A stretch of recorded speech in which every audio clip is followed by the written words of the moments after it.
Unpacking the science of personality. Have you ever caught yourself wondering, am I really an introvert? Or perhaps you grapple with the disconnect between your professional success and your personal relationships. Maybe you're baffled by a loved one's behavior, or questioning your own seemingly unwavering happiness. These intensely personal questions, as commonplace as your morning coffee, actually delve into the very origins of human consciousness. Understanding why we are who we are, and why others act the way they do, is the core of personality psychology. This field, stemming from ancient philosophical and medical theories, seeks to answer these profound questions by exploring the multifaceted nature of personality. It's not about pigeonholing ourselves into simple types or blaming everything on unconscious drives, but rather about gaining a deeper understanding of the various forces that shape who we become. Imagine personality psychology not as a collection of static labels, but as a toolbox filled with different lenses through which to view ourselves and the world. We'll explore personal constructs, the unique cognitive filters we use to interpret experiences and understand ourselves and others. These are the goggles through which we see the world. Traits, those enduring characteristics that tend to define our behavior. Understanding your traits can shed light on patterns in your life and how you interact with the world. Goals and commitments, the aspirations and personal projects that drive us, providing meaning and direction. These are the compass points that guide our journey. Personal contexts, the social, physical, and symbolic environments that surround us and influence our behavior. These are the stages on which our lives unfold, beyond ancient humors and unconscious drives. For centuries, theories like the ancient Greek emphasis on bodily humors dominated our understanding of personality. Imagine attributing your friend's jerk tendencies to an excess of yellow bile. While these ideas are now discredited, the tendency to classify people into simple types persists. While you may identify as an extrovert or type A, we'll explore the scientific validity, or lack thereof, behind these categories. Similarly, while the theories of Freud and Jung, emphasizing unconscious drives and impulses, hold sway in clinical psychology, they've largely fallen out of favor amongst academic researchers. While acknowledging the potential influence of subconscious forces, we'll focus on the more tangible factors shaping our lives, our goals, aspirations, and personal projects. The rise of positive psychology, a more optimistic view. Breaking away from the deterministic views of the past, humanistic psychology emerged, emphasizing growth and human potential. Today, this more optimistic perspective lives on in positive psychology, a field dedicated to studying factors that enhance well-being and flourishing. While not a positive psychology textbook per se, we will explore the intricate relationship between personality and a sense of meaning in our lives. Navigating the crisis and embracing a new era. The field of personality psychology isn't without its challenges. In the 1970s, Walter Mischel challenged the very notion of stable personality traits, arguing that our behavior is primarily driven by situational factors. This sparked a crisis, leading some to question the field's validity altogether. However, personality psychology has rebounded, becoming a vibrant and interdisciplinary field that explores everything from neurons to narratives. The study of traits has been revitalized, revealing their profound impact on health, happiness, and success. What's more, our understanding of the interplay between our biological natures and environmental nurture has deepened significantly. We'll delve into the intriguing concept of free traits, exploring how and why we sometimes act out of character. Why does an introvert suddenly become the life of the party? Why does someone known for their disagreeable nature become surprisingly affable? Understanding these deviations can provide valuable insights into our own motivations and behaviors. By exploring the biological underpinnings of personality, the influence of our environments, and the power of our own motivations, we can gain a more nuanced and empowering understanding of ourselves. There are no easy formulas or 10-step solutions. Instead, we'll embark on an artful exploration of well-being, crafting a unique perspective on who we are, where we've been, and where we might still go. So, let's dive in and unlock the secrets hidden within the often enigmatic world of personality. Who do you think you are? Unveiling the frames and cages of your personal constructs. We all do it. We size people up. We try to understand their motivations, their behaviors, their very essence. Whether it's the demanding diner at the next table, your partner, or even yourself, we're constantly asking, who is this person, really? Maybe you've turned to personality tests for answers, or perhaps you've heard that situations, not inherent traits, dictate behavior. But the truth is likely more nuanced and far more personal.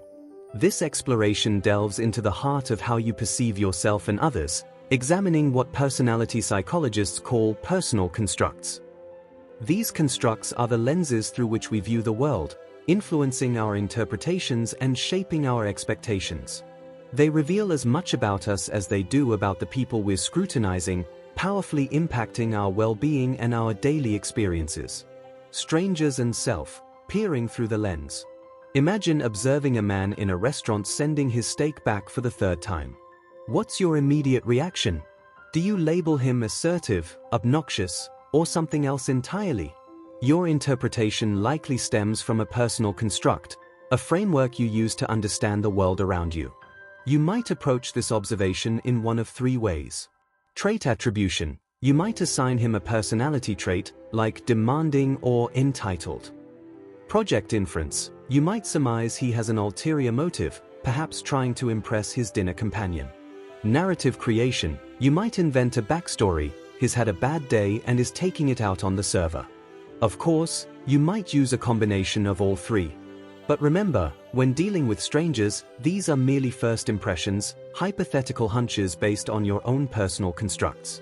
The familiar stranger and the stories we spin. Think about the familiar strangers in your life, the people you see regularly but never truly interact with. We often create entire narratives around these individuals, weaving stories about their lives, their personalities, and their well-being. Here's the grumpy commuter, she's the wistful woman dreaming of escape. And while you're crafting these narratives, they're likely doing the same about you. What's fascinating is how intensely we often resist breaking the ice with these familiar strangers. The stories we've built become entrenched, and confronting reality can be uncomfortable. But every so often, these frozen relationships thaw, offering a chance to confirm or debunk our preconceived notions. Sometimes we're surprisingly accurate, other times, we're completely off base. Frames and cages, the double-edged sword. These constructs, whether they involve imputing traits, inferring projects, or weaving narratives, are more than just ways to understand others. They are also powerful reflections of ourselves. They reveal our values, our biases, and our own experiences. But here's the crucial point. These personal constructs are both frames and cages. They provide a framework for navigating the world, offering predictable paths through complexity. However, they can also lock us into rigid ways of thinking, limiting our perspectives and hindering our ability to adapt to new situations. When our constructs are too few or poorly validated, problems arise. We struggle to make sense of the world, leading to frustration and maladaptive behavior. On the other hand, the more numerous and flexible our constructs, the better equipped we are to navigate life's challenges. The ability to embrace different perspectives and adapt our thinking is crucial for well-being. Who do you think you are? So, who do you think you are? In a very real sense, you are your personal constructs. They shape how you see the world, how you interact with others, and ultimately, how you experience life. The key lies in understanding these constructs, recognizing their limitations, and embracing the possibility of change. By consciously examining the frames and cages of your own thinking, you can unlock new possibilities and live a more fulfilling life. Unlock your potential. How personal constructs shape your life and freedom. Have you ever wondered why you see the world the way you do? Why some experiences trigger anxiety while others roll off your back? The answer, in part, lies in your personal constructs. These are the unique mental frameworks we develop to understand and anticipate the world around us, and they play a vital role in determining the degrees of freedom we have to shape our lives. George Kelly, a pioneering psychologist, challenged traditional views of personality with his groundbreaking theory of personal constructs. Unlike psychoanalysis, which emphasizes unconscious drives, or behaviorism, which focuses on environmental conditioning, Kelly believed humans are active scientists, constantly testing and refining hypotheses about their world. What exactly are personal constructs? Think of personal constructs as bipolar scales you use to categorize and interpret your experiences. These constructs are often expressed as contrasting adjectives, like good, bad, introverted, extrovert, or even has a USB port or doesn't have a USB port. We use them to describe ourselves, our loved ones, strangers, and even inanimate objects. The applicability of a construct is described by its range of convenience. A construct like good, bad has a broad range, applicable to everything from food to moral choices. In contrast, has a USB port has a much narrower application. The construct introvert, extrovert falls somewhere in between, commonly used for people and even some pets. Constructs, more than just labels. Kelly argued that when we construe, interpret, someone, we essentially create the attribute we perceive in them. The jerk at the restaurant wasn't born with a label, that was the perceiver's personal construct at play. Someone else might have viewed the same behavior as assertive or demanding. This highlights how our impressions are filtered through our personal constructs, making them dynamic, complex, and potentially subjective. Personal constructs and emotions. Our personal constructs significantly impact our emotional responses. Consider these examples. Anxiety. Kelly defined anxiety as the awareness that something lies outside the range of convenience of your constructs. A strange noise at night, unidentifiable by your usual categories, triggers anxiety until you can assign a meaning to it. Hostility.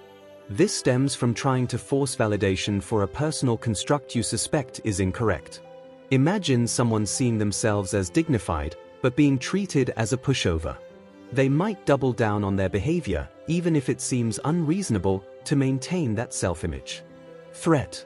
This is the awareness of an imminent change in your core personal constructs, the deeply ingrained beliefs that form the foundation of your personal system. Getting a failing grade, for example, can be incredibly threatening to a student whose self-worth is deeply tied to their intelligence. The degrees of freedom. The more diverse and adaptable your personal constructs, the greater your degrees of freedom. Someone with a rich repertoire of constructs can navigate challenges more readily because they have more tools to interpret and react to situations. Conversely, those with limited or rigid constructs often experience more anxiety and have fewer options for responding effectively. Consider someone struggling to move on after a divorce. If their primary construct for evaluating people is trustworthy vs will leave me, they might struggle to form new relationships, limiting their opportunities and increasing feelings of isolation. Expanding your world through personal constructs. Understanding personal constructs allows you to become more self-aware, recognize the filters through which you perceive the world, challenge limiting beliefs, question rigid constructs that hinder your growth, increase adaptability, develop new constructs and expand your range of convenience. By consciously examining and refining your personal constructs, you can unlock new possibilities, reduce anxiety, and ultimately gain greater control over your life and your future. Embrace the scientist within you, and start experimenting with new ways of seeing the world. Gerald, the man defined by a single construct and the perils of a rigid worldview. In the tapestry of human personality, diversity is the norm. We are complex beings, weaving together a multitude of beliefs, values, and experiences that shape our unique identities. But what happens when that tapestry is woven with a single, dominant thread?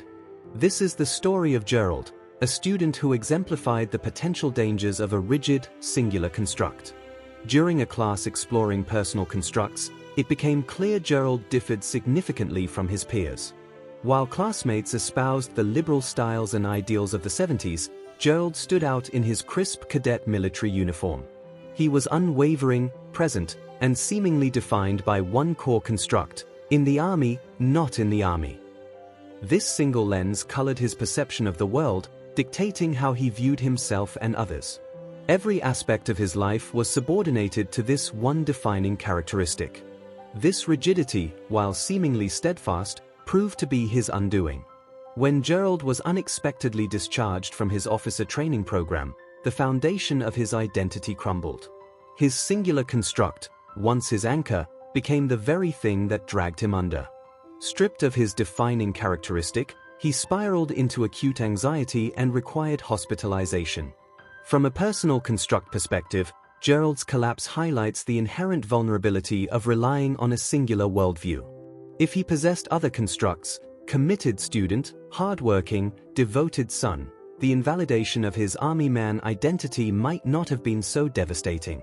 But with no alternative framework to fall back on, his entire system collapsed. Gerald's story illustrates a crucial lesson about the nature of personality and the importance of cognitive flexibility. Personal construct theory, championed by George Kelly, suggests we are all scientists, constantly erecting, testing, and revising our hypotheses about ourselves and the world around us. But how we gather and interpret that data varies greatly, leading to different approaches to understanding personality. The author introduces the concept of person specialists and thing specialists, two distinct orientations that shape how we perceive and assess others. Person specialists are fascinated by people and their motivations, readily engaging in conversation and making inferences about their inner lives. Thing specialists, on the other hand, focus on the objective data, observing physical attributes and tangible details. While both orientations offer valuable insights, they also carry potential pitfalls. Person specialists risk making unwarranted assumptions and misconstruing others based on limited information. Thing specialists, by adhering strictly to what is immediately apparent, may miss the deeper significance of what they observe. These differing approaches are not limited to everyday interactions, they also permeate the field of personality research.